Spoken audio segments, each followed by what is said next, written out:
Jadi kata istri saya, jam 5 mesti jalan ya. Jadi jam 5 saya udah digebah-gebah ya karena dari Pulau Mas. Jadi saya bilang tenang, tenang. Terlambat tuh katanya, terlambat tuh ya. Jadi di 5 seperempat saya nyampe pergi ya. Jadi nyampe di sini 7 kurang seperempat ya. Ternyata memang macet ya. Mari saudara kita tundukkan kepala, kita minta hikmat bijaksana dari Tuhan. Bapa dalam surga, kami bersyukur Tuhan memberikan kami waktu bersekutu, waktu mendengar seruan daripada kebenaran Tuhan melalui kur tadi, bahwa di setiap musim hidup kami boleh makin melihat Tuhan menguatkan iman dan membuat kami belajar akan Tuhan lebih baik. Kami berdoa juga waktu kami membahas tentang money, biar kami sebagai orang tua boleh mendapatkan hikmat bijaksana Tuhan. Supaya kami pun boleh melihat Tuhan membentuk kami luar biasa dengan uang kami. Tuhan tolong supaya akhir daripada sesi ini, setiap kami boleh membawa pesan dari Tuhan, Roh yang Kudus berbicara dengan khusus pada setiap keluarga, menguatkan, meneguhkan, dan tidak ada seorang pun pulang dengan hati yang hampa. Tolong hamba-Mu, kuduskan dia dan pakai dia satu kali lagi. Di dalam nama Tuhan Yesus kami berdoa. Amin. Saudara, hari ini saya diminta untuk membawakan tentang money parenting ya. Jadi money parenting ini, saudara tahu nggak di Alkitab itu ya, ada tentang 500 ayat bahas tentang doa. Ya. 1000 ayat bahas tentang iman. Saudara, 2350 ayat bahas tentang uang dan harta milik. Wah, luar biasa ya. Ya, jadi kalau kita melihat Alkitab itu merefer tentang uang, tentang harta milik, tentang properti, tentang resource, begitu banyak. Kenapa? Karena Tuhan tahu ini di sini di uang dan harta milik ini tempat kejatuhan kita biasanya. Ya, jadi kita diasah, dibentuk ya di dalam uang. Saudara, saya mau tanya siapa yang di sini jadi orang tua? Sudah jadi orang tua? Coba tunjuk tangan. Nah semua, oke. Nah kalau semua, kalau saudara dengar tentang money parenting, saudara mau nanya apa sama saya? Nah, kalau saya balik dulu nih, saudara kira-kira apa sih yang paling susah kalau membesarkan anak tentang uang? Mau nanya apa? Hah? Tambah banyak apa maksudnya? Enggak, maksudnya kita kan mau ngajarin anak. Ya kan? Kan money parenting kan artinya kita mau ngajarin anak tentang uang. Betul gak? Gitu kan? Kalau money parenting nih. Nah, saudara mau nanya apa sebetulnya? Coba. Apa yang saudara bingungin waktu mau membesarkan anak nih tentang uang? Apa sih yang saudara bingungin? Bagaimana anak bisa cari uang? Anaknya umur berapa, Pak? Remaja apa udah adult? Udah 25-an. Jadi udah young adult ya. Oke, jadi bagaimana dia nanti kalau udah besar, dia bisa cari uang yang baik. Ya, bisa jadi breadwinner ataupun dia bisa nggak males-malesan. Oke, apa lagi? Ya baik. Jadi bagaimana supaya anak uhau, betul gak? Ya pertanyaannya gitu, bagaimana anak uhau supaya anak ingat perjuangan dari papa mama. Oke, apa lagi?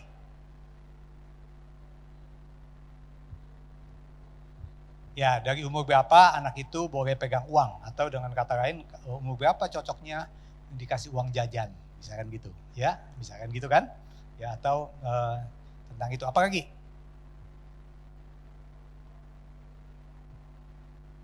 Pasangan muda kesulitan uang waktu membesarkan anak, ya waktu membesarkan anak dengan tuntutan yang banyak, artinya untuk memperlengkapi suami istri pasangan muda supaya tahu how to manage money gitu ya, waktu supaya kita hidup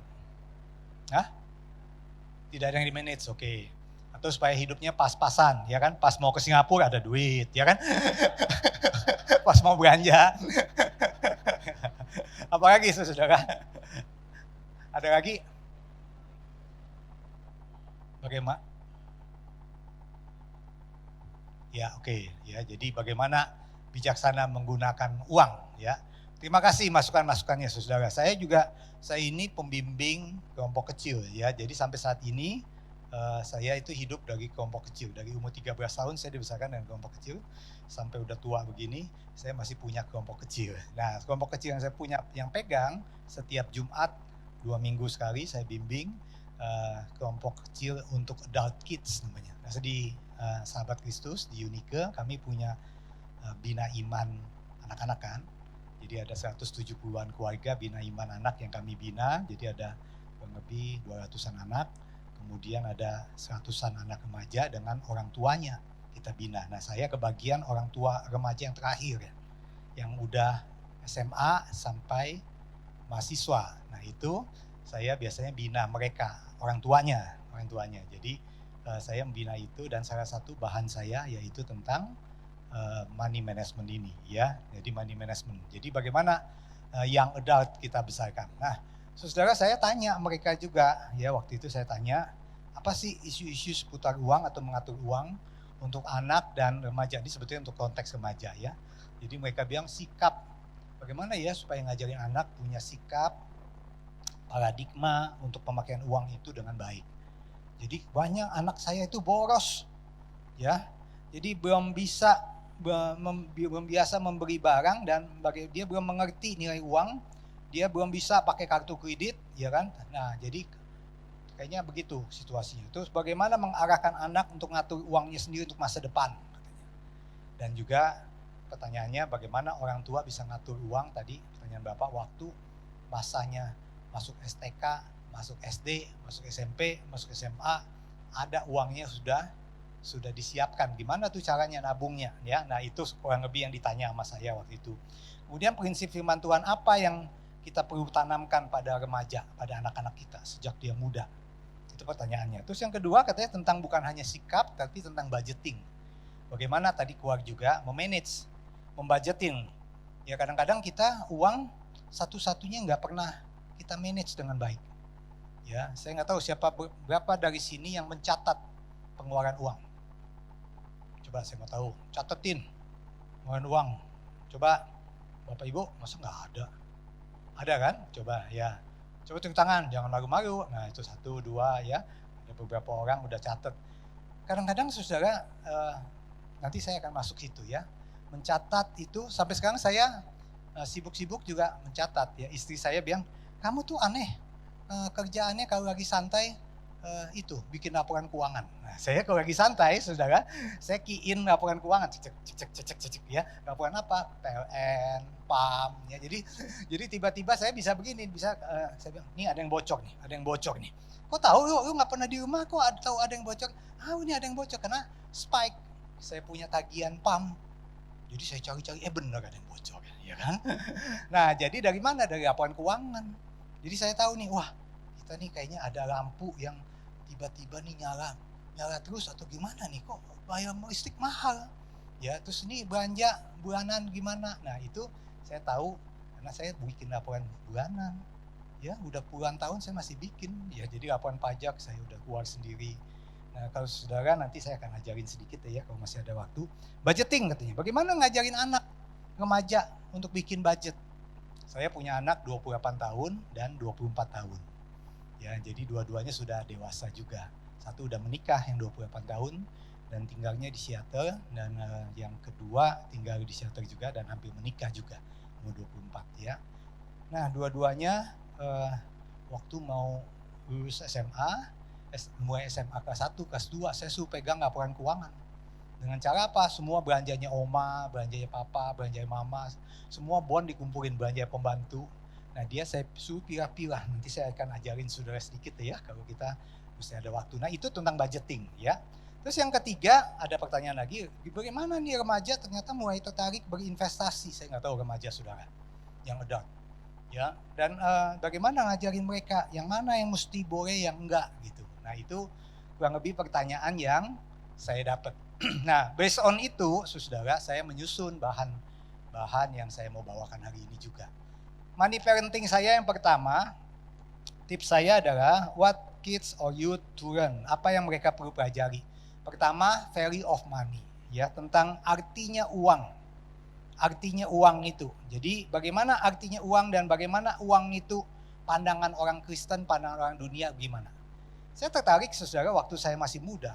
Ya, sekarang juga masih muda, tapi dulu masih muda banget ya. Saya umur 27, 28, saya baru terus habis itu saya punya anak umur 31, 32, terus kemudian kami mendirikan Sahabat Kristus. Kemudian kita punya KTB kelompok kecil ya.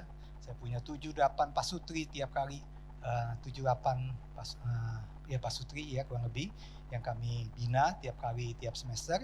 Dan waktu itu kami mengundang Pak Yohan Candawasa waktu zaman itu ya. Ini bahan bukan dari saya, makanya saya nggak ambil kredit, saya tulis ya, saya catat tahun 2006. Tahun 2006, jadi udah lama juga ya. Nah waktu itu beliau mengatakan gini, ada 3 tipe orang Kristen ya, ataupun orang di dunia ini. Pertama, orang sekuler dalam pandangannya tentang uang. Yang kedua, orang sekuler tapi hidupnya di dunia Kristen. Yang ketiga, orang Kristen yang hidup di dalam dunia sekuler. Menarik sekali ya definisi dia. Kenapa saudara? Pertama katanya orang sekuler. Orang sekuler itu kalau tentang uang, dia percaya bermula dari dunia ini, berakhirnya juga di dunia ini, dan setelah ini gak ada apa-apa lagi. Jadi oleh karena itu, selagi ada uang, mari kita menikmati surga dunia. Jadi kita nikmatin aja uang. Ya, jangan takut-takut. Mau what you see is what you get gitu ya. Jadi membangun kerajaan, mempertahankan dunia dan harta benda ini. Makanya saya nggak heran sekarang banyak sekali yang memamerkan kekayaan. Ya begini-begini, ya kan begini-begini. Nah siapa tuh ya? Sininya semuanya dari sini sampai sini ya. Saya nggak mau kalah yang main piano juga tuh. Bisa lihat yang main piano. Ya, mudah-mudahan enggak tadi yang main piano saya. Jadi yang main piano mentang-mentang di gereja disorot tangannya, ya kan? Wah dia nggak mau kalah juga di sini, ada sini ya. Jadi kita liatin itu emas bukan ya kita. Nah, saudara, kenapa? Karena pandangannya dunia. Jadi dia pengen mamer dan kualitas hidup diukur dengan jumlah harta benda yang kita tumpuk. Makin banyak tumpukan, makin merasa berhasil. Jadi ini konsep paman gober ya, betul gak? Saudara-saudara masih zamannya masih sama saya kan dulu ada paman gober, asal kita bacain cerita Alkitab, betul gak? Paman gober yang kumpulin harta terus menerus, terus dia akhirnya dia tidur di harta, ya kan? Tuhan Yesus juga jawab cerita tentang paman gober, ada juga kan? Tapi gak disebut namanya, ya kan? Dia bilang ada orang yang bodoh, bangun lumbung, kemudian dia bangun lumbung kurang gede, bangun lagi lumbung, kemudian habis itu dia tidur di atas itu, ya kan? Dia nyaman-nyaman terus nyawanya dicabut, hilang langsung. Nah karena dia nggak punya konsep itu, bahwa ada keterbatasan, ada expired date. Dan dia pikir selagi ada ini nikmatilah. Jadi akibatnya nggak heran di Indonesia ada satu rumah yang punya 960. Ini lihat ya kan, iya kan, hampir 1 T ya, hampir 1 T. Waktu dibongkar rumahnya ada duit 1 T, saya bingung juga ya. Di mana aja ada duit. Nah saudara, ini orang sekuler yang nggak pernah takut. Dia nggak pernah takut dan dia nggak pernah takut berdosa. Jadi dia memamerkan dia punya cewek-cewek banyak, dia memamerkan dia punya uang banyak, dan dia sangat melecehkan orang yang nggak punya uang, dan dia menganggap uang ini tanda keberhasilan. Makanya nggak heran banyak ibu-ibu yang bangga sekali kalau pakai tas dengan tas bermerek, benar nggak? Ya, satu kali saudara saya pergi ke tour ya. Ya saya sama Ana ikut tour, pertama kali itu ikut tour. Terus saya waktu itu bekerjanya masih di Direktur Keuangan di Indosemen. Terus kemudian kami ikut tour, saya ikut tour, tapi kan saya jarang ke mall, istri saya kan hamba Tuhan. Saya hambanya hamba Tuhan ya. Jadi kita tuh jarang belanja-belanja ya. Terus waktu waktu tour ini lucu. Tour ini terus mau ngapain? Mau ke LV katanya. Ini toko LV. LV apa ya? Kita nggak tahu LV waktu itu ya. LV apa? LV kok pada ngantri kamu nggak tahu LV? Waduh, kesian banget, Bapak kesian banget sih katanya ya. Kok nggak mampu Pak, nanti beri, Bapak ikut aja, nanti beri gantungan kuncinya Pak. Gantungan kuncinya tuh cuman $20 Pak, murah. Kan Bapak nggak punya duit katanya. Nah, jadi nanti Bapak beri ke Mangga 2 yang palsu, terus yang gantungan kunci yang asli dikeluarin. Terus digoyang-goyangin Pak katanya ya. Jadi saya baru tahu tuh orang dunia, betul gak? Ya, kenapa? Karena dia bangga. Ya, bahkan Pak, saya sering dengar cerita tuh dari si Yusak Wijaya ya, teman saya Boksu sekarang, ya sekarang udah jadi Boksu, pendeta Yusak Wijaya, dia dulu CEO Gaga, kan jadi pendeta Reform sekarang di Australia kalau saya ya, semu ya, pendeta Yusak pernah gak ya, Yusak Wijaya tuh, jadi dia di sana, terus dia bilang katanya banyak anak buah saya itu kalau pakai baju mesti baju yang bermerek, pakai sepatu mesti sepatu merek, pakai tas yang bermerek. Kalau enggak, kayaknya pas kita keluar nih dari rumah kayak nggak pede. Artinya apa? Artinya kita titipkan nilai hidup kita ke attachment itu kan. Nah, anak-anak kita sudah begitu belum? Dia belajarnya dari mana? Ya dari papa mamanya lah. Ya kan? Kalau papa mamanya begitu ya seruah keneh, ya kan? 11 12. Sama. Ya, jadi menurut saya ini prinsip orang sekuler. Tapi katanya Pak Yohan waktu itu dia bilang ada orang sekuler Kristen. Terhadap fakta bendanya orang Kristen yang mengertinya terbalik. Menganggap dunia ini realitasnya, goal dalam hidupnya bukanlah bayang-bayangnya. Sebenarnya ini hanya bayang-bayang. Orang sekuler Kristen ini menganggap Allah hanya alat. Allah hanya alat. Jadi dia berdoa mati-matian supaya dia berikan Tuhan kasih saya harta benda, kasih saya jabatan, kasih saya rumah yang baskin besar, kasih saya. Dan dia klaim di dalam nama Tuhan Yesus, dia klaim dan dia minta. Sudah minta, terus sudah dapat, Tuhan kasih berkatnya. Kemudian dia berdoanya gini, malam ini, Tuhan, waktu mata saya tertutup, biar mata Tuhan terbuka, jagain aset saya. Dipikir Tuhan centeng, ya kan? Nah, jadi dia yang jagain lah. Dan begitu ada kebakaran, satu kali dia kebakaran dan asetnya habis. Tuhan, kamu tuh jahat bukan main. Kamu tuh di mana kamu? Kok kamu tidak tertidur ya? Padahal ayat Mazmur jelas. Tidak akan tertidur, tidak akan terlelap penjagaku. Katanya, iya nah. Itu salah kaprah menurut pengertian. Jadi itu orang sekuler yang mengaku diri Kristen. Tetap konsepnya harta benda is my God, my Lord and my God. Tapi dia nggak melihat bahwa this is only konteks. Tapi goalnya mengenal Tuhan. Nah ini yang saya waktu itu masih muda kan tadi saya bilang ya tahun 2006 saya masih muda, saya baru punya anak 10 tahun waktu itu. Ya, jadi 18 tahun yang lalu saya dengar khotbah ini dan saya mencatatnya dan saya nggak pernah lupa. Oh betul sekali. Kemudian katanya paradigma yang baik adalah orang Kristen yang berada di dunia sekuler. Bukan orang sekuler yang ada di dunia Kristen. Ya, yaitu apa? Dia percaya this is all milik Tuhan. Semua punyanya Tuhan. Allah yang full control. Bukan saya. Dan kalau saya dapat, pasti Tuhan ada maksudnya. Kalau Tuhan titipin, makin lama makin kok kelihatannya. Satu kali saya kan melayani juga di Saat. Saya menjadi anggota Yayasan Saat yang paling kecil lah, paling junior ya. Tapi saya belajar banyak pengusaha-pengusaha ya, jadi profesional yang senior dari saya dan dia mengatakan, Chris, saya tuh udah tua, tapi saya bisa melihat dalam hidup saya, kita tuh kayak, dia istilahkan kayak Midas tuh, apa yang kita pegang kok bisa jadi emas, seolah-olah gitu. Tuhan berkati, Tuhan berkati, bukan kita mancing, bukan, tapi benar-benar kalau kita begitu taat, begitu setia, begitu murah hati dan begitu mau memberi, katanya heran Tuhan bukain satu-satu. Dan sampai saya ngerem, saya takut ini menjadi seperti Mazmur Asaf tuh, Mazmur 73. Jadi tempat yang licin. Jadi kita nggak bisa kenalin Tuhan. Takutnya uangnya begitu. Makanya kita mesti banyak berbagi katanya ya. Diajarin saya di hari tahun pertama itu ada seorang teman baik saya bilang begitu. Yang punya Bandung Trade Center itu ya. Jadi dia bilang sama saya begitu. Saya memikirkan saudara, orang Kristen semestinya dia percaya bahwa this is not about me.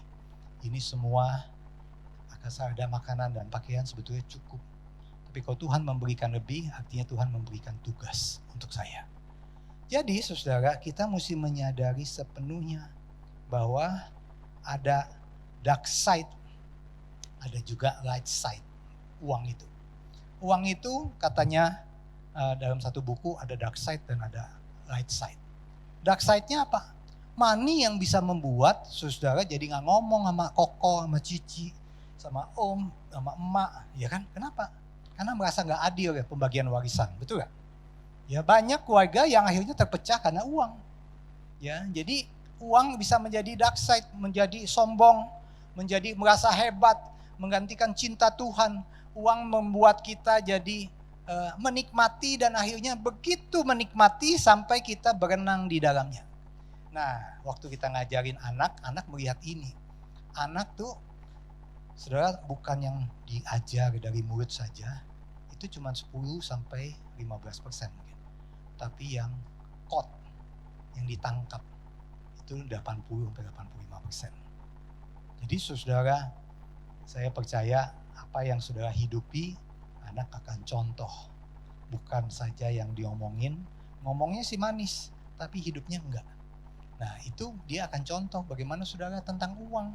Ada yang bilang, lu jangan deket-deket sama dia, ya kan? Terus dia membuktikan bahwa kalau papa tuh dia punya foto dengan orang yang berhasil, foto dengan, kan ada kalau yang datang ke tempat saya tuh banyak yang bawa album foto sama Ibu Mega, foto dengan Pak SBY, foto dengan konglomerat ini ya. Nah itu karena dia merasa saya nilainya dititipin di foto itu. Sama dengan tadi sebetulnya ibu itu, beri aja tuh LV yang gantungan kunci. Kenapa? Karena nilai saya tergantung gantungan kunci itu. Ya. Nah, jadi tiap-tiap kita mempunyai dark side itu yang membuat uang change the love of God. Nah, anak-anak melihat papa mama yang begitu cinta uang sampai dia menutup mata adik-adiknya yang butuh uang. Ada yang begitu. Ya. Dia bilang itu gak bakal ada habisnya kalau nolong. Mendingan gue gak tolong. Ya. Nah saudara, itu adalah konsep yang saudara dan saya boleh milih. Ya, itu pilihan saudara. Dan anak-anak menangkap pilihan itu. Dan anak-anak menghidupi pilihan itu. Nah baru-baru ini kan baru saja di Gloria lagi ada musibah besar, betul ya, teman-teman kami yang di Gloria lagi pusing, big headache ya, ada hamba Tuhan dari Saat juga yang kami tahu juga yang lagi mempunyai, dia direktur operasional di sana. Jadi Ana, kebetulan itu mahasiswanya Ana, jadi istri saya lagi mendoakan, memikirkan dan sekarang sudah masuk koran. Ya, kenapa? Karena itu adalah contoh papa yang panas hatinya, yang cepat anger. Dan akhirnya menjadi masalah yang cukup besar. Ya, masalah yang menjadi masalah nasional saat ini. Dibawa kemana-mana deh masalahnya ya. Nah itu juga uang bisa dark side, bisa juga light side, betul gak? Kalau saudara pikir uang bisa mempunyai terang, bisa. Dengan uang lah saudara bisa membantu, bisa membangun gereja, bisa membantu sekolah teologi ya, bisa membuat scholarship, bisa membuat anak berhasil. Tapi dengan uang yang sama, saudara kesekolahin anak dan anak menjadi sombong, menjadi begitu angkuh, menjadi meninggalkan Tuhan, betul gak? Jadi ini kan serba salah, ya, serba salah saudara. Nah ini mengenai value ya. Jadi saya percaya sebenarnya Tuhan memberikan uang itu tes perhatian diri. Makanya ada 10 to 90 principle, 10%. Ya, saya waktu khotbah saya ini orang GKI saudara ya, saya khotbah tiap minggu ketiga kami berdua gantian khotbah di GKI, di gereja kami sendiri. Kemudian waktu saya bawain ini tentang perpuluhan, kata pendeta GKI saya bilang, di GKI itu gak ada perpuluhan Pak Kris, katanya ya. Adanya dengan sukacita, dengan hati yang rela. Ya, di GKI ada gak ya semua? Ada ya. Jadi saudara saya bilang enggak, saya bilang oke, boleh aja. Saya bilang suka rela, suka hati dan lain-lain. Tapi kalau 10% aja gak kasih, ya kan maksud saya, itu kan disiplin Tuhan sebetulnya. Asal bagi saya itu disiplin Tuhan. Mendisiplin untuk belajar memberikan 10%. Ya, nanti persen saudara boleh pakai dengan perspektif si pemberi dan saudara pikirin mau dipakai apa. Tapi kalau 10% aja kita nggak bisa manage, bagaimana tuh? Nah yang kedua, saudara, itu menguasai diri kan. Jadi uang bisa kita pakai untuk kita bisa menguasai diri nggak? Ada yang udah begitu punya uang, jadi nggak bisa menguasai diri. Begitu punya uang, dia kawin lagi. Ya, itu masalah karyawan saya di pabrik. Kalau udah naik jabatan, istrinya juga nambah. Gua ngajar ini ya. Ya. Jadi menurut saya itu tidak bisa menguasai diri namanya ya kan. Menguasai diri dalam arti untuk itu. Dan kedua, menguasai diri untuk tetap setia dalam perkara yang kecil. Ya. Sudah dikasih uang dan bagaimana 2 talenta sudah dapat, mungkin uangnya kecil. Tapi bisa pakai dengan baik gak 2 talenta itu? Ya, atau saudara pikir kok yang lain dapat banyak, yang lain kok dapat banyak. Saudara, saya dibesarkan di keluarga yang gak mampu sebetulnya. Karena papa saya meninggal waktu saya umur 13 tahun. Ya, papa saya meninggal, terus habis itu mama saya bilang gini sama saya, Ting, dia panggil nama saya Chinese saya Kue Iting ya. Ting, kamu berhenti sekolah deh, pindah ke belakang rumah ke SD negeri katanya ya, karena papa meninggal. Oke, saya bilang ya, karena saya sekolah di Kanisius waktu itu ya. Jadi saya datang ke Pater, kemudian Pater, setelah seminggu papa saya meninggal, saya datang ke Pater, saya minta maaf, saya mesti mau berhenti. Kata Pater, kenapa kamu berhenti? Kan papa saya baru meninggal. Terus kenapa? Apa hubungannya? Oh, saya nggak bisa bayar uang sekolah. Kenapa? Kan baru naik Pater dari Sacenggo jadi Cicenggo, jadi 77.500, 3.500 naik jadi 7.500. Zaman dulu, saudara, zaman dulu ya kan. Per sebulan waktu saya sekolah ini ya. Jadi itu waktu tahun berapa tuh ya? Tahun 80-an. Ya, tahun 80. Jadi itu seperti itu. Jadi kata Pater, oh nggak bisa. Gini aja, kamu tanya mamamu, berapa uang sekolah kamu bisanya? Ya, nggak bisa berhenti. Oke, itu saya tanya mama. Ma, jadi gimana nih ma? 7.500, mama maunya berapa? Ya udah dah, saceng. Ya kok jadi saceng? Saya bilang ya. Saya bilang gimana? Kok jadi lebih mudah dari yang dulu? Ya namanya juga kan dikasih. Emang susah kita, nggak bisa. Cuman kalau sekolah negeri nggak bayar. Kata mama ya. Ini saceng aja berat. Ya udah deh, ini sih sama aja minta berhenti juga nih ya kan. Jadi saya ngomong, terus kata Pater, ya sudah 3.000 sampai kamu selesai SMP, kamu 3.000 ya. Habis itu SMA kita ngomong lagi. Nah saudara, saya nggak pernah lupa percakapan itu. Ya saya itu langkah pertama saya tentang apa? Tentang Tuhan kasih pengalaman. Ya, pengalaman mempercayakan tentang uang pertama kali tuh, umur 13 tahun. Dan saya mulai melihat, oh iya betul. Ya tadi kan lagu paduan suara Tim Hitam, ya kan? Nah, Tim Hitam kan bilangnya setiap musim ada penyertaan Tuhan, betul. Ya, jadi setiap musim itu ada penyertaan Tuhan. Dan saya alamin itu. Dan saya tahu, oh, mama saya langsung bilang begini, wah, kok gitu kamu tuh dapat seperti talenta kecil, pakailah baik-baik, sekolah, pintar ya untuk itu. Ya, nah, terus jadi saya disuruh sekolah baik-baik, kemudian pulang dari Kanisius, saya langsung ke Pasar Rumput, saya dagang baju. Ya mama saya suika, masak, jadi saya dagang baju sampai jam 5, jam setengah. Jam 5 tutup toko, pulang, terus saya dikasih main sampai jam 6.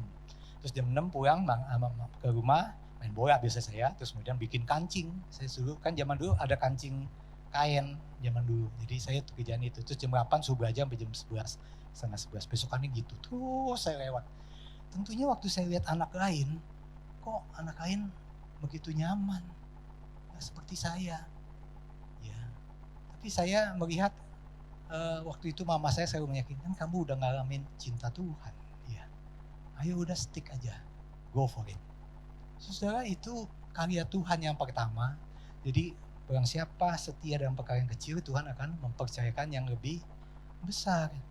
Ya. Nah itu dibentuk untuk mau setia dalam perkara yang kecil. Dibentuk untuk karakter diri. Jadi uang bisa membentuk manusia tamak atau murah hati. Ya. Kamu diperkaya dalam segala hal supaya bisa makin murah hati. Ya. Makin banyak diberi, makin banyak menerima, makin banyak memberi. Ya. Nah jadi saudara lebih senang menerima apa lebih senang memberi? Pertanyaan itu cukup susah ya kan?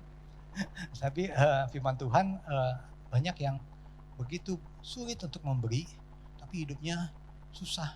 Tapi banyak yang menyebar harta, tapi hidupnya tidak pernah berkekurangan. Itu dari firman Tuhan, betul gak? Ya.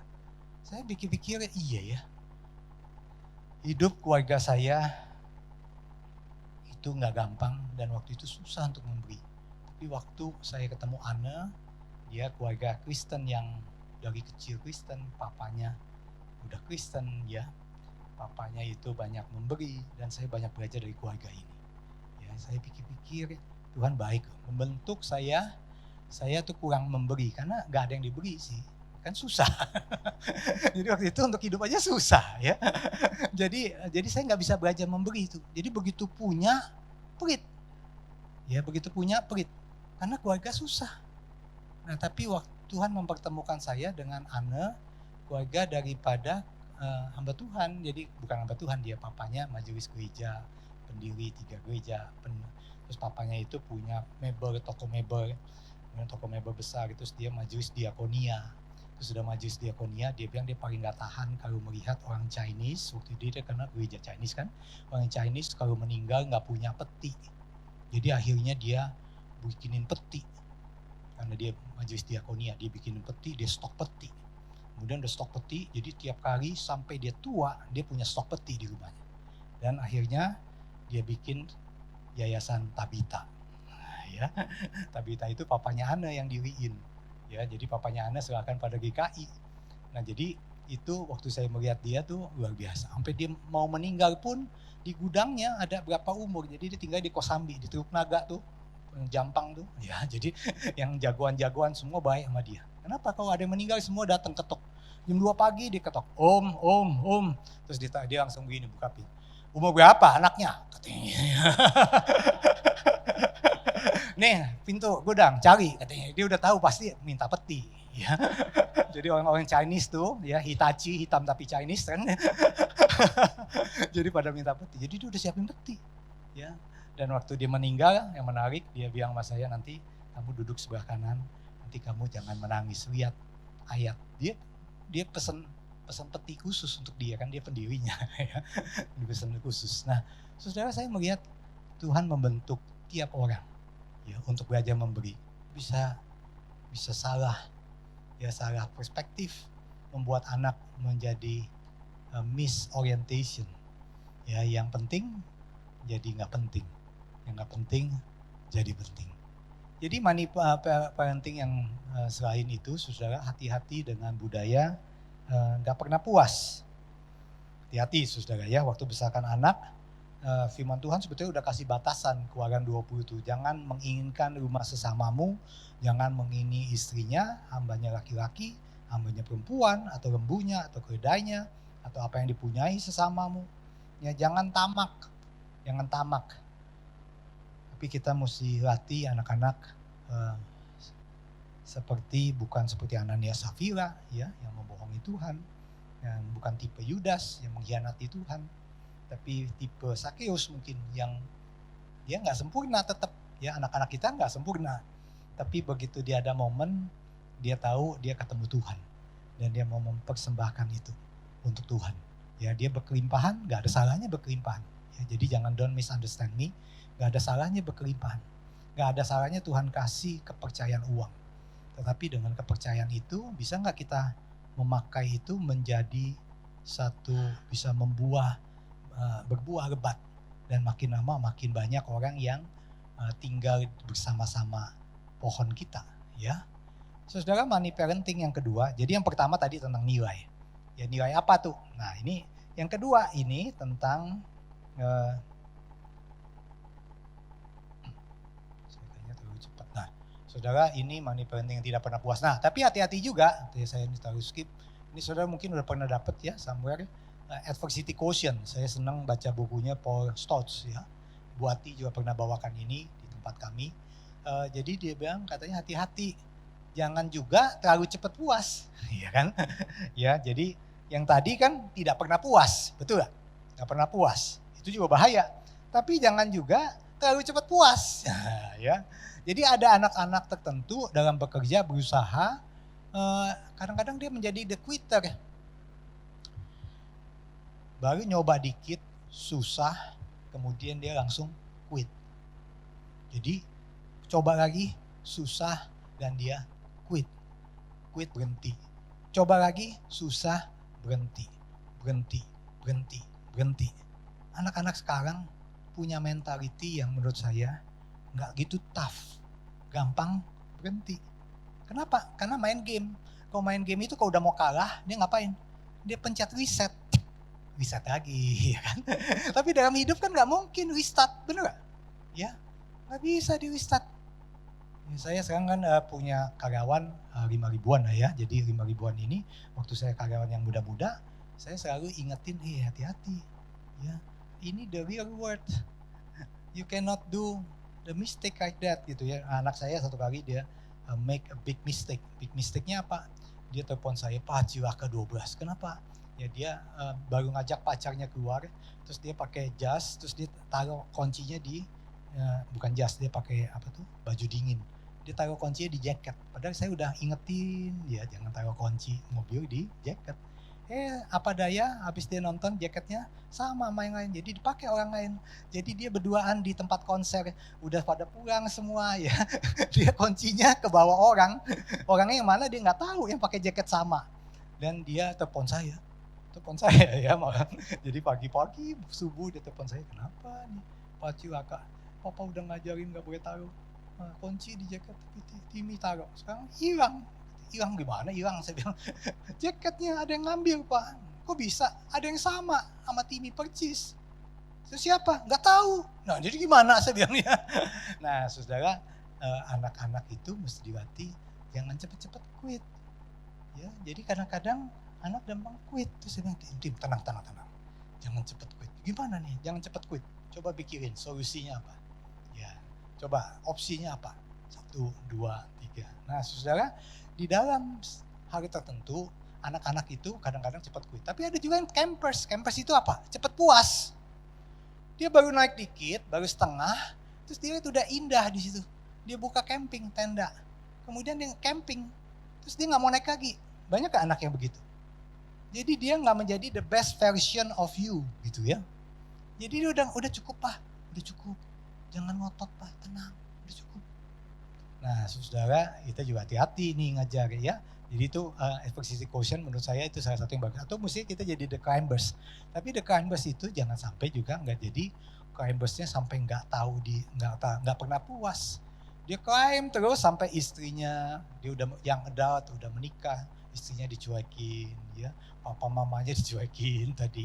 Nah itu the climbers yang nggak pernah puas, bahaya juga ya kalau nggak dilengkapi. Jadi ini yang kita mesti ini adversity quotient dari pandangan dunia, sekarang bagaimana firman Tuhan. Nah itu yang kita mesti pikirin. Money parenting yang kedua. Money parenting yang kedua adalah tadi sudah disampaikan sama Bapak ya. Needs atau wants. Ini kita penting ngajarin ini. Kita penting untuk mendiskusikan kalau mulai anak remaja, anak besar ya, kelas 6, kelas 5, kelas 6. Saya selalu mendiskusikan.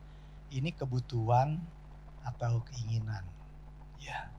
Jadi ini kebutuhan atau keinginan. Apa maksudnya saudara? Jadi needs itu kebutuhan ya, kebutuhan itu untuk bertahan hidup, untuk sekolah ya, atau wants itu sesuatu untuk menarik perhatianku, yang menarik perhatian dan memenuhi obsesi. Beda kan? Beda. Ya, jadi misalkan dia punya sepatu olahraga, itu kebutuhan enggak? Kebutuhan. Tapi begitu dia udah pikir apa teman-teman semua pakai sepatu olahraga yang ada contengnya. Nah, saya nggak ada conteng-contengan, saya cuma B aja Bata ya kan. Bata juga mahal sekarang ya kan. Misalkan begitu. Nah kita mesti ngomong tentang ini needs atau wants ya. Jadi kebetulan saudara, karena saya dibesarkan dari keluarga yang susah ya, ini lebih gampang mengerti. Tapi kalau saudara diberkati Tuhan, punya keluarga yang berlebih, ini lebih sulit. Betul gak? Setuju? Setuju, lebih sulit kan? Kayak anak saya dengan saya berbeda. Karena dia dibesarkan di tengah-tengah papa yang sudah Tuhan berkati. Nah tetapi apa yang saya lakukan? Misalkan yang saya lakukan, satu, waktu anak saya pergi, saya bisa sekolahin di Amerika, terus saya kasihnya apa? Saya kasih cuma berapa tuition, berapa ongkos hidup, that's it. Kalau mau lebih, silakan kerja. Terus saya nggak beliin mobil. Ya, sampai dia tahun hampir selesai, saya nggak pernah beliin mobil. Padahal saya sanggup nggak beliin mobil. Saya sanggup. Waktu anak saya remaja, SMP waktu itu lagi model PS, Power Station. Ya, Power Station. Saya nggak beliin Power Station. Terus habis itu anak saya sampai tanya begini, Papa, Timi mau nanya, apa? Papa tuh gaji di Indosemen berapa sih katanya. Memang power station gak kebeli katanya. Dia tanya saya begitu. Ya, terus saya bilang it's not about money. Tapi ini tentang disiplin kamu. Kan Papa udah ajarin disiplin.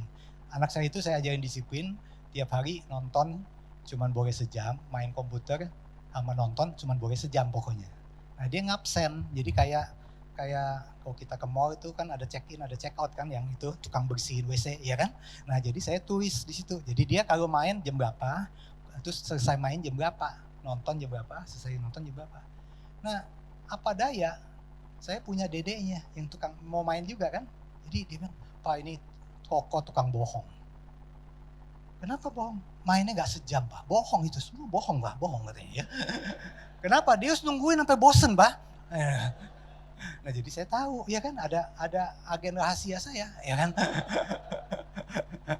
Nah itu tentang disiplin ya. Jadi saya nggak ngajarin tentang itu, tetapi itu yang saya lakukan. Nah jadi saya bilang, karena kamu nggak bisa dipercaya dalam hal 2 talenta ini, Papa nggak akan kasih sampai kamu siap.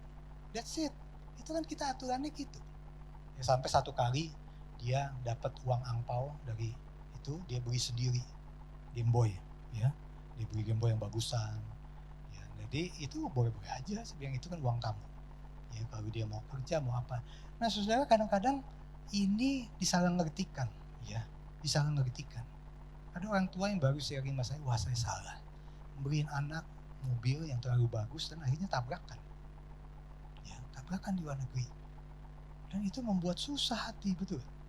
Coba pikirin, ada gak investment besar yang Bapak Ibu lakukan tapi negatif untuk anak, tapi ujungnya negatif, ada gak? Nah apa itu yang ujungnya negatif tuh? Jadi kita udah invest mahal-mahal tapi ujungnya negatif. Kok invest beli piano mahal gak? Mahal. Tapi mungkin ujungnya positif kalau dia bisa latihan dan lain-lain.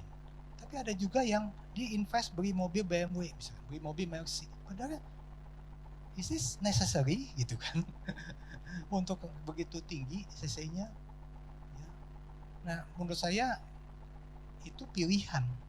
Itu pilihan. Nah gaya saya ingat yang Pak Stephen Tong pada satu kali khotbah, jangan merebut karunia menderita dari anak.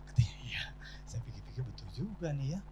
Untuk karunia menderita, saya bilang Mbak Timi, Papa tuh susah loh buat kamu menderita. Kenapa? Waktu Papa mau masukin Kanisius, ya kan, saya masukin Kanisius. Karena saya pikir enak kan nih kerja sekolah di National Plus. Pas masuk Kanisius, di AC-in, ruangannya di AC-in, jadi enak. Ya, saya bilang, waduh celaka nih, susah juga buat kamu susah ya. Nah saudara, kadang-kadang kita mesti mikirin, ya kan, mesti mikirin. Jadi makanya saya anjurin kalau punya anak remaja, ajak camping. Jadi di Unike, di Sahabat Kristus kami punya program camping father and kids, father and son gitu ya. Kenapa? Karena camping itu adalah seperti simulasi susah, bener gak? Simulasi susah. Kan mandinya susah, tidurnya susah, nanti hujan gede ya. Nah itu simulasi, kalau males juga cilaka, bener gak? Ada yang malas matek. Terus pagi-pagi dia bilang saya lihat bintang di langit. Kenapa? Karena tendanya terbang ya kan. Nah itu bapak-bapak sama anak yang males. Nah itu urusan beda. Saudara. Jadi saudara, needs atau wants? Coba diskusikan. Jadi kalau dia minta apa-apa, ini needs atau wants? Dia minta kacamata, needs apa wants? Itu kebutuhan. Ya kan, needs. Ya. Tapi waktu dia minta sepatu sampai 4 biji, itu udah wants. Ya udah keinginan. Apa saudara terus fulfill? Ganti handphone tiap tahun. Kalau bapaknya juga ganti handphone tiap tahun, bapaknya mesti bertobat dulu. Betul gak? Ya, anak buah saya bilang, Pak, Bapak mesti ganti Pak. Handphonenya udah jadul. Jadi gua foto, ya, cuman ada 1 kelihatannya itu. Mesti ada 3 Pak. Udah zamannya 3. Saya bilang belum rusak, ya kan? Saya bilang begitu, belum rusak ya. Nah saudara, kadang-kadang saudara ini jadi mix up. Saya satu kali saya naik Kijang, kan saya punya Innova, saya punya Odyssey gitu ya. Terus habis anak buah saya bilang di kantor, Pak, kayaknya Bapak udah gak pantas naik Kijang.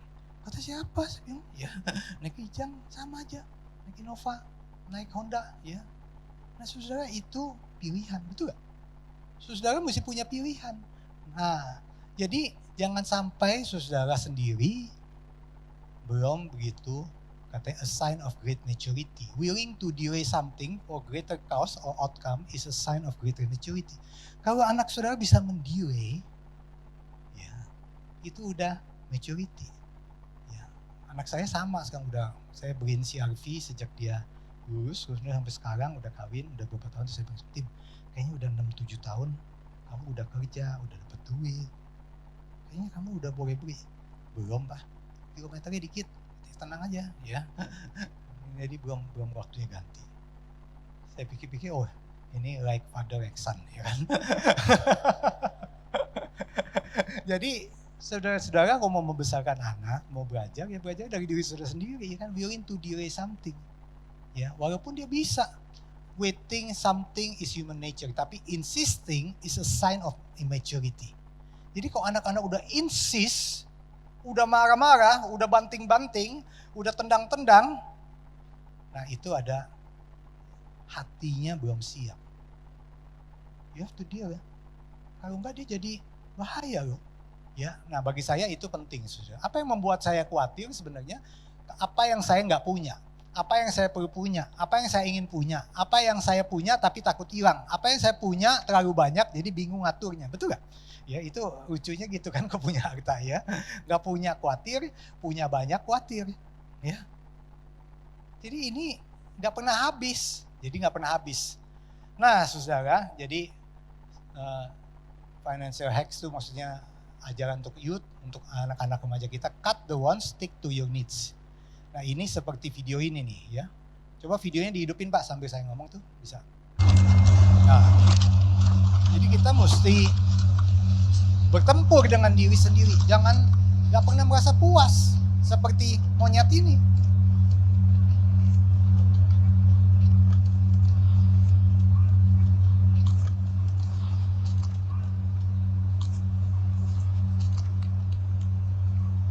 Tuh dilihat-lihat, ada yang mau ambil nih, ada yang mau ambil ya, udah banyak begitu ya kan.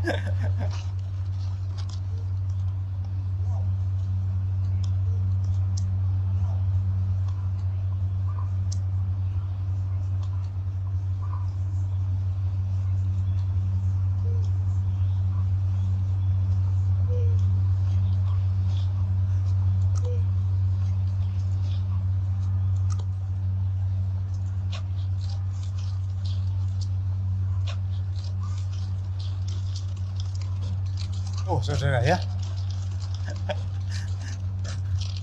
Nah waktu saya dapat video ini saya pikir-pikir ya itu gua banget, itu kan kita semua nih sering begitu gak? Ya, jadi anak-anak kita apakah sering begitu? Jadi dia nggak pernah puas dan kita mesti lawan itu. Ya, kita mesti lawan kadang-kadang kitanya sendiri. Bertempur dengan diri sendiri. Kita lihat Instagram semuanya pada jalan-jalan, kita tuh lagi susah. Tapi kita paksain jalan-jalan. Anak-anak sekarang lebih prefer jalan-jalan daripada punya rumah. Makanya semen jadi turun, ya kan? Jadi itu analisa saya. Karena orang pada demennya ngapain? Demennya itu jalan-jalan, foto-foto, ya kan? Jadi kelihatannya keren. Pernah ke Malaysia, kemana, ya. Padahal rumah nyicil belum lunas. Rumah nyewa, nggak apa-apa kata dia. Ya, itu anak sekarang. Nah saudara, ini punya mindset pikiran keuangan yang tepat. Be a master, not a slave of money. Ya. Jadi saya lagi mendiskusikan sama anak saya yang adult. Tim, kamu tuh mesti mulai nyicil rumah. Saya bilang, karena dia nggak mau dibantu sama saya. Pak, I don't want, Papa udah cukup sekolahin saya. That's it, done. Sekarang katanya saya, let me handle my life, my family. Jadi I will not use your money. Oke, Papa bilang ya. Saya bilang, terus habis itu saya nggak tahan juga kan. Saya bilang gini deh Tim, Papa biayain depannya, kamu nyicil sama Papa. Nggak mau. Ya udah, saya bilang ya. Tapi nggak udah saya balik lagi ya kan. Tapi saya pikir dia sewa-sewa terus, kan habisin duit. Ya, saya bilang Tim coba hitung-hitung. Saya ajak dia berhitung. Saya bilang enggak Pak, istri saya nggak setuju pakai uang Papa. Ya udah, saya bilang ya. Nah terus saya tahun ini dia bilang Pak, I think I have enough untuk DP, nanti saya akan cicil. Dan ternyata dia bukannya nggak mau, dia nggak mau susahin saya ya. Jadi saya pikir itu anak mesti diajar tentang seperti itu. Nah ini sedikit aja ya, sedikit melenceng dikit. Ini mengingatkan saudara kalau ngomong parenting mau nggak mau saya ngomong tentang Growing Kids God's Way yang kami pakai menjadi basic ya. Jadi saudara kalau melatih anak itu, jangan terlalu dini kasih dia kebebasan. Jadi jangan terlalu dini. Demikian juga dengan uang. Jangan terlalu dini. Tadi ada pertanyaan umur berapa, ya kan? Kita kasih uang jajan. Nah itu masing-masing saudara mesti mengukur otoritasnya dia masih mau taat gak gitu ya. Nih anak bagaimana? Apakah dia udah siap menghandle? Umur berapa dia bisa handle telepon? Umur berapa dia bisa handle uang jajan? Umur berapa dia bisa handle sesuatu misalnya pergi ke mall bersama? Saudara sebagai papa mama yang mesti diskusi. Tergantung apa? Tergantung ketaatan pada otoritas. Ya. Apakah dia sudah jelas otoritasnya siapa? Dan dia akan bertanya sama saya. Dia bertanya pada papa dan mama. Apakah dia bisa menerima otoritas itu dengan hati yang besar, hati yang lapang? Atau dia belum siap? Kalau dia belum siap, jangan dikasih kepercayaan sebelum masuk. Masa saya prinsipnya gitu. Sebelum saya kasih handphone, saya udah ngomong dulu. Nanti kalau papa kasih handphone, ini aturan mainnya ya. 1, nggak boleh pakai di dalam kamar. Kedua, ya iPad juga gitu, komputer juga gitu ya. Karena dia kan butuh anak-anak sekarang. Yang kedua, nggak boleh hapus history. Ya. Yang ketiga, selalu kalau nanti saya installin di komputernya, waktu itu saya installin K9 software. Jadi kalau dia buka yang macam-macam, gong itu komputer, guguk. Nah saya datang, lu buka apa Tim, ya kan?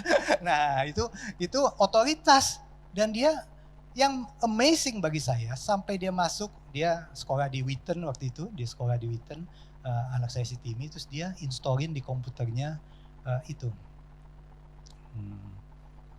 Satu software yang membuat setiap kali dia buka apa dikirim summary-nya ke saya. Terus dia papa, do you want to be my accountable person? Dia mau nggak papa mau jadi accountable?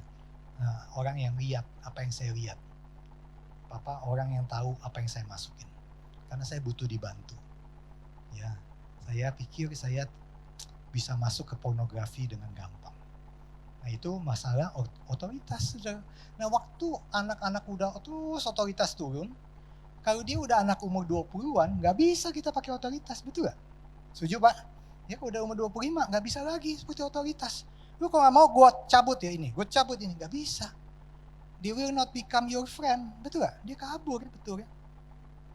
Tapi saya mesti jadi pengaruhnya tinggi. Ya, nah ini tentang parentingnya. Nah demikian juga waktu money parenting sama ilmunya. Ilmunya sama.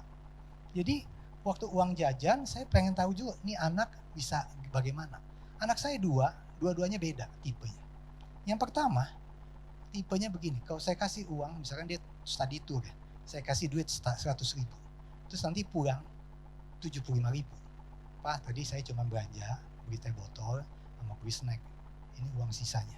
Nah kalau anak saya yang kedua, saya kasih 100.000, pas pulang habis 100.000. Kan papa kasih 100.000. Nah jadi saya tahu, oh ini tipe 2 beda. Tapi dia gak pernah melebihi. Anak ini gak pernah ngutang. Gak boleh ngutang kan. Tapi apa yang papa pakai, papa kasih, pas gitu ya. Nah jadi asal anak yang pertama, kalau waktu dia pergi sekolah, saya kasihnya tiap bulan saya transfer. Anak yang kedua. Tapi anak yang pertama saya kasih setahun. So dia ngatur deh. Karena dia masih bisa. Terus anak yang kedua saya ajarin caranya. Masih terus saya ajarin. Makin lama makin tahu. Oh saya makin lama tahu. Oh dia makin canggih. Udah makin canggih 1 semester saya kasih. Terus habis itu 1 tahun. So dia ngatur. Nah itu kepercayaan. Jadi saudara saya gak bisa jawab umur berapa. Saudara yang lebih tahu kapan dia siap. Anak pertama, anak kedua, anak ketiga beda-beda semuanya, ya kan? Nah menurut saya seperti itu sih ya. Jadi saudara ada juga ini prinsip parenting juga. Yaitu apa? Kadang-kadang kita kasih kebebasannya terlalu besar ya saudara. Anak masih kecil, kita mau pakai sistem friendship. Ya, 0-5 kita udah kasih kebebasan gitu. Jadi tiap pagi bangun, mau makan apa hari ini? Super mie? Nggak mau super mie. Bubur ayam? Nggak mau bubur ayam. Roti? Ya roti boleh. Oke roti ya. Saudara, itu kebebasan yang belum pada waktunya. Betul gak? Tapi kalau lama-lama kalau sudah kasih bebasan dan dia kebebasannya nggak bisa bijaksana, nanti waktu remaja sudah cekek, nggak bisa juga, bener gak? Berantem lah papa mama dan anak-anaknya.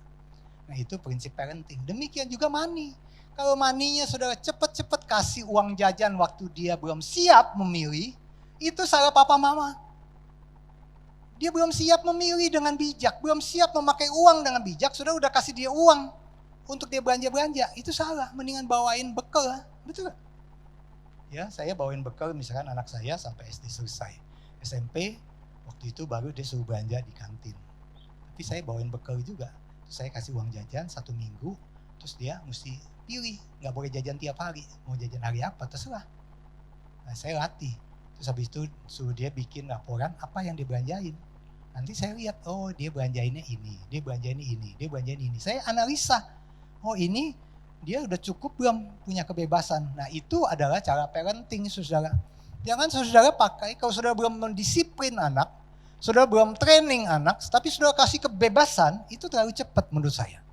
Ya, jadi saya pikir itu tentang parentingnya. Jadi saudara, yang ketiga, ini yang terakhir ya, yang terakhir, track, expand, and starting a budget.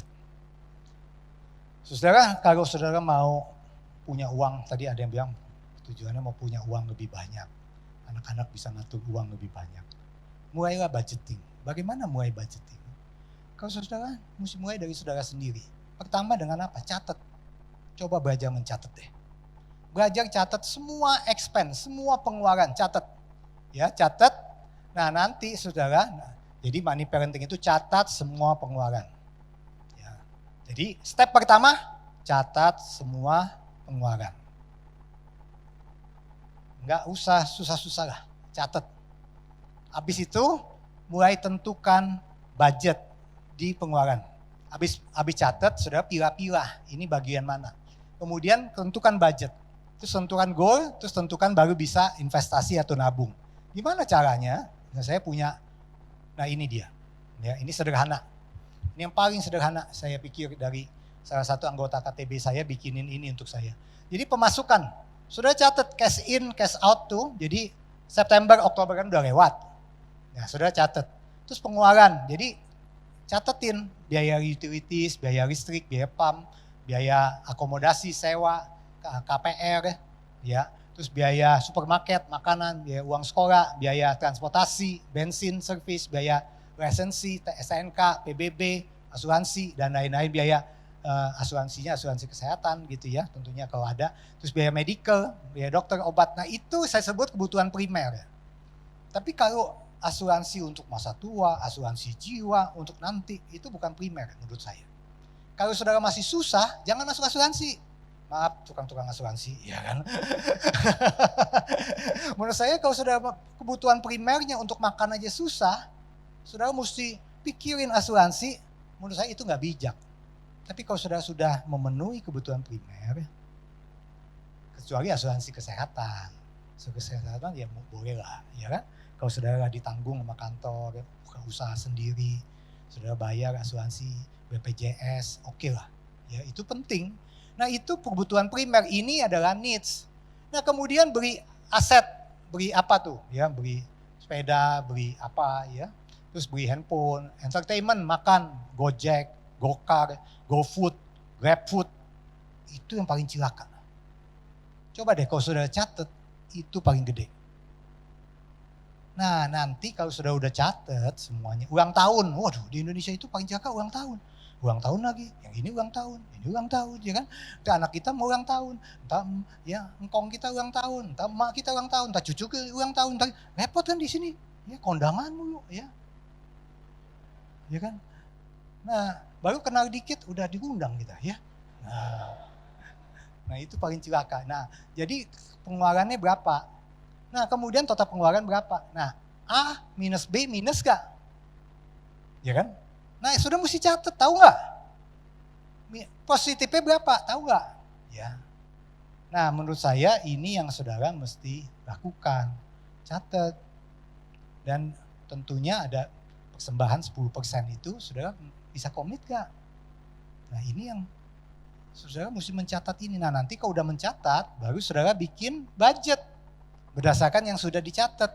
Budgetnya berapa? Nah, pencatin deh semua tuh yang gak penting, pencatin pengeluarannya. Ya. Saudara, saya pernah waktu kami mendirikan Unika ini, saya mau cerita sebelum saya tutup ya, jadi nanti karena udah waktunya. Saya pernah buka Sahabat Kristus itu waktu anak saya umur setahun. Jadi saya baru saja bekerja di Indosemen waktu itu. Itu kurang lebih 20 tahun, 96, 97. Jadi saya masuk kurang lebih 2 tahun, 3 tahun di Indosemen. Sekarang saya udah 30 tahun di Indosemen ya. Jadi 27 tahun yang lalu. Nah, saya baru memulai itu, mulai kerja, terus saya buka Sahabat Kristus. Bukanya di mana? Kata istri saya, ya sudah kita belum punya uang, kita buka di rumah kita. Jadi garasi saya bikin jadi kelas. Kemudian habis itu Tuhan pakai jadi dari 1 kelas jadi 2 kelas. Kita buka lagi 1 kamar. Terus habis itu kita mau, butuh hamba Tuhan. Terus kita undang penginjil Ifon dari Saat, karena direkomendasi sama Pak Paul Gunadi. Saya undang penginjil Ifon. Tinggalnya di mana? Di rumah saya juga. Kemudian habis itu Unika mobil, kita butuh sekretariat. Wah, sekretariat di mana ya?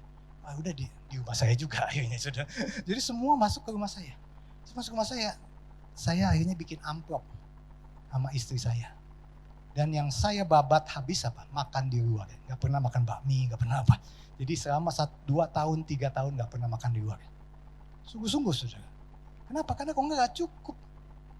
Ya, benar-benar gak cukup. Nah, ini yang membantu saya. Ya, catatan ini yang membantu saya. Dan saya bisa hidup sedemikian rupa dan masih bisa berbuat, mempersembahkan.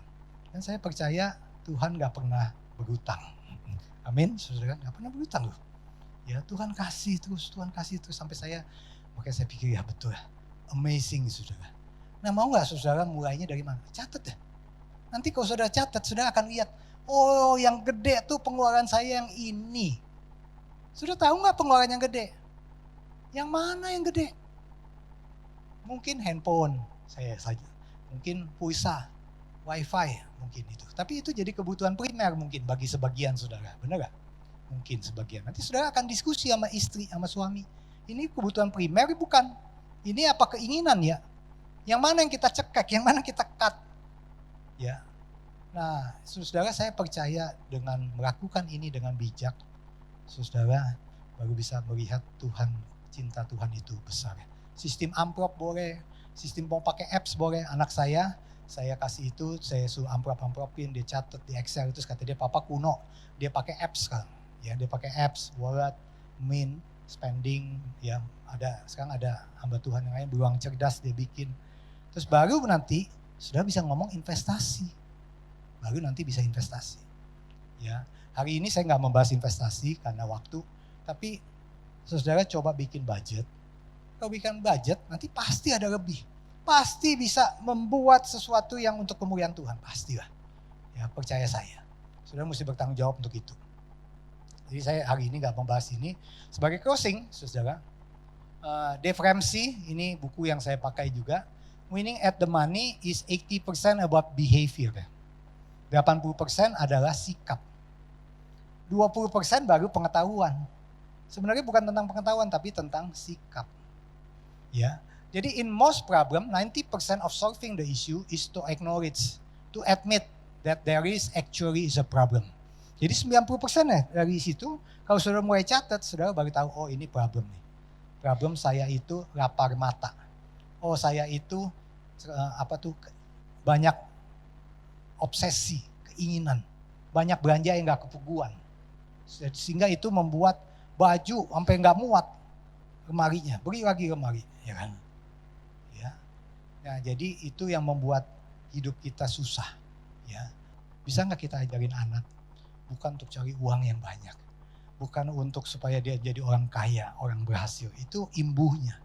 Tapi bisa nggak dia melihat kebaikan Tuhan, the goodness of God, ya, the faithfulness of God, kesetiaan Tuhan, ya. Di dalam setiap musim hidupmu tadi seperti paduan suara katakan, ada tangan Tuhan. Dan dia bisa nggak dengar cerita saya, cerita saudara, papa mama. The goodness of God yang memimpin sampai papa mama bisa seperti itu. Anak saya tahu persis, dan saya ulangin lagi. It's not about me. Papa itu nothing, nobody. Saya bilang, saya bawa ke rumah saya yang kecil. Saya nggak punya rumah kan. Rumah saya tuh garasi dibagi sama papa saya, ada 3 keluarga dibagi garasi. Itu saya hidup di situ. Anak saya bilang kecil banget Pak. Cuma satu begini, 5 orang tinggal di situ. Terus pakai, terus saya bilang itu the goodness of God. Saudara, saya tuh punya anak 2. Yang kecil nggak gitu seperti kokonya. Apa saja yang dilakukan sering nggak berhasil. Termasuk cari kerja. Tadi pagi dia telepon saya. Dia mau nangis dan mengatakan, Pak, saya nggak dapat lagi pekerjaan. Saya udah kerja 3 bulan terus dia lagi cari lagi. Tapi kokonya begitu, tiap kali daftar yang begitu banyak yang dapat. Terus saya bilang, Dek, it's okay. The goodness of God for you is udah banyak sekali. Jangan pernah khawatirin Tuhan. Just be there, lean on Him. Saudara, itu yang kita mesti ajarin anak, betul? Bukan kita salahin dia, kita bilang kamu anak bukan nggak mujur. Ya jangan pernah begitu. Jangan pernah ukur dengan uang. Jangan pernah bandingin uang. Jangan pernah selalu ukurannya uang terus. Tapi ukurannya adalah bagaimana Tuhan, the faithfulness of God masih turun melimpah atas kita. Amin. Mari kita tundukkan kepala kita berdoa. Bapa di dalam surga, hamba persembahkan supaya segala pujian kembali pada Tuhan. Sebagaimana Tuhan memberkati hamba-Mu yang hina dina ini. Demikian juga Tuhan pasti memberkati setiap anak-anak Tuhan yang mau bersandar padamu. Tuhan akan memimpinnya sehingga mereka boleh kenal Tuhan. Boleh kenal the goodness of God. Boleh kenal the faithfulness of God. Kesetiaan Tuhan, kebaikan Tuhan. Hamba berdoa supaya setiap pasangan di tempat ini boleh mulai dari dirinya sendiri. Mulai menghitung kebaikan Tuhan. Mulai mencatat kebaikan Tuhan. Dan kami berdoa supaya setiap keluarga mulai bertanggung jawab untuk apa yang Tuhan kasih dengan memulai budgeting dengan lebih baik. Tuhan berkatilah pasangan-pasangan di sini supaya mereka boleh menjadi contoh yang baik. Supaya mereka jangan mengeluh kekurangan tapi mereka sendiri tidak pernah mencatat kebaikan Tuhan. Kami berdoa supaya Tuhan memberkati Pak Sutri di sini. Supaya Pak Sutri boleh bertumbuh menjadi orang tua yang tangguh. Orang tua yang menjadi contoh, orang tua yang bisa menjadi role model. Dan orang tua yang bisa mengatakan pada akhirnya, Tuhan begitu baik. Tidak pernah meninggalkan papa mama. Tuhan yang sama tidak akan meninggalkan engkau. Tuhan, kami berdoa supaya apa yang disampaikan manusia sudah berhenti. Tapi biar roh Tuhan terus beracara di antara kami. Supaya kami boleh pulang dengan menerima bahwa Tuhan begitu baik. Tuhan begitu setia.